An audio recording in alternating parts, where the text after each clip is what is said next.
Looking for a natural way to bring back your skin's glow? This DIY brightening face scrub is packed with simple, skin-loving ingredients that gently exfoliate, hydrate, and brighten your complexion. Let's make it together. 20 grams of rice flour gently exfoliates and removes dead skin cells for a smoother complexion. 15 grams of honey, a natural humectant that hydrates and soothes the skin. 30 grams of yogurt, rich in lactic acid, helps to brighten and even out skin tone. 1 gram of turmeric, about half a teaspoon, known for its anti-inflammatory and skin brightening properties.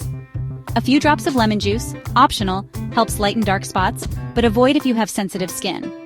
In a small bowl, mix the rice flour and turmeric. Add honey and yogurt, stirring until you get a smooth paste. If using lemon juice, add a few drops and mix well.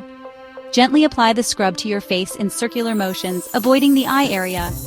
Leave it on for 5 to 10 minutes to let the ingredients work their magic. Rinse off with lukewarm water and pat your skin dry.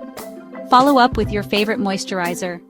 This brightening scrub is perfect for a natural glow and smoother skin. Use it 2 to 3 times a week for the best results. Let me know in the comments how it worked for you. Don't forget to like and subscribe for more DIY skincare tips.